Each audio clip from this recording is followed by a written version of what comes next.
Hello everyone, my name is AZZATRU, how are you, and welcome to another Star Wars gaming news update video of mine. And in this video I'm going to be discussing a whole range of topics, from some little bits of teasers relating to Jedi Fallen Order at Celebration, will EA lose the Star Wars license for games, and some information about the single-player game that has been born out of the open-world Star Wars game that was recently cancelled. So I'll be using Making Star Wars as the source of the rumours, but I'll also be using quotes directly from Andrew Wilson, the CEO of EA, which he made in the latest investor call.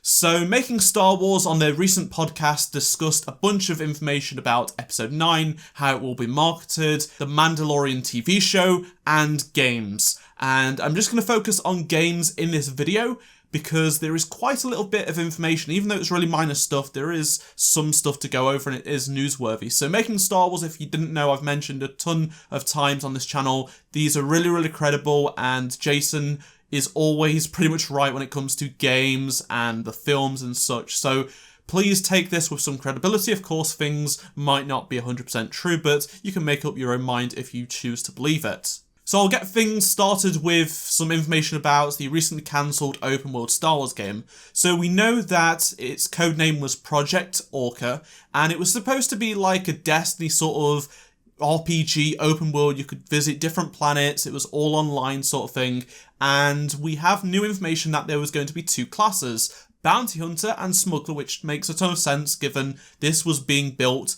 off the remainants of Project Ragtag, which was based around sort of Bounty Hunter and Smuggler stuff. There was going to be more classes added post-launch to this game, but that's all the information we have, and this game was never going to meet the 2020 release dates that they wanted. The devs were already crunching in hours, working overtime to make this game happen.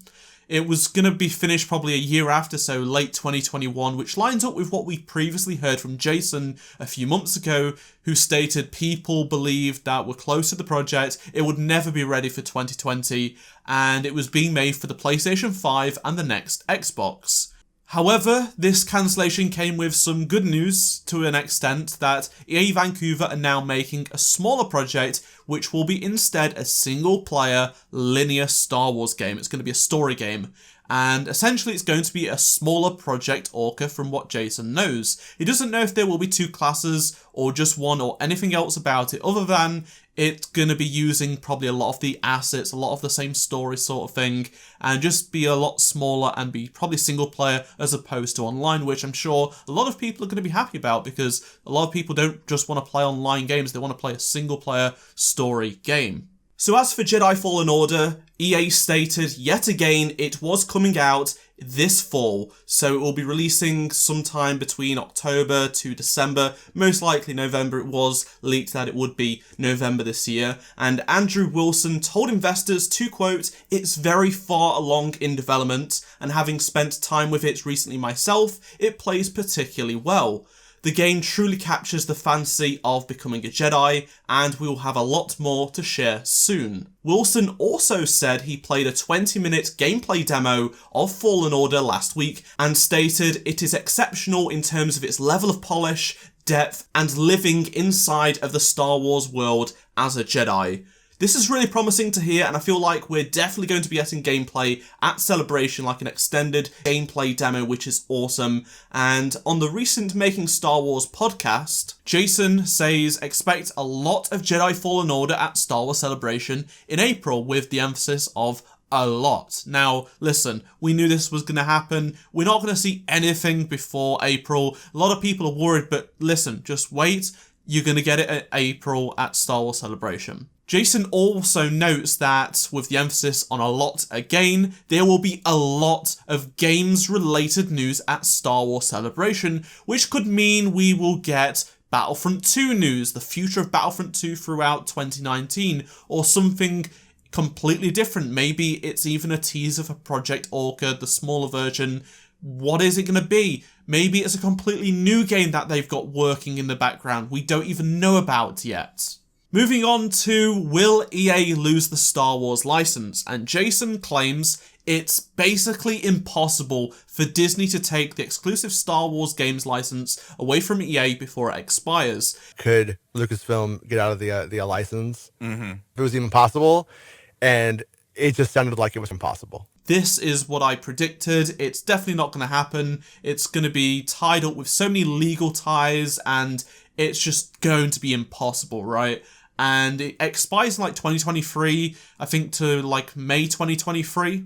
And we've found over the years that we haven't been particularly good at the self-publishing side, but we've been great at the licensing side. And we've had good relationships with some of those we're licensing to, notably EA and the relationship on the Star Wars properties, and we're going to continue to stay on that side of the business. We're good at making movies and television shows and theme park attractions. We've just never managed to demonstrate much skill on the publishing side of games.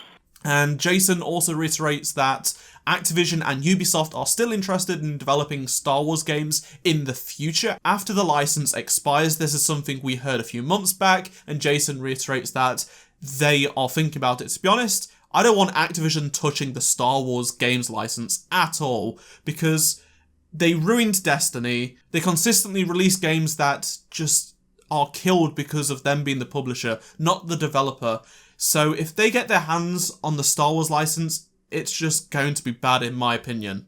As for some thoughts on the single-player game that is being made in Vancouver, Orca was being made out of what was left of Project Ragtag, which was the cancelled single-player game being made by Visceral. So it's totally possible sort of the story ideas, the plot lines, even the characters which have been in both of these cancelled games actually make it into this third game that they're working on, because it's going to be a single-player story game. So it's gone from cancelled single-player story game to open-world sort of RPG, MMO thing, to now a single-player linear story, which I think a lot of people will be excited for because it is going to be a single-player Star Wars story game. That's all the news there is today. Let me know in the comment section below your thoughts on this, and drop a like if you enjoyed this video. Subscribe and turn notifications on if you don't want to miss another Star Wars gaming news update. And check out any of the 2 previous videos on screen if you did miss them, and I shall see you all in my next Star Wars Battlefront 2 video.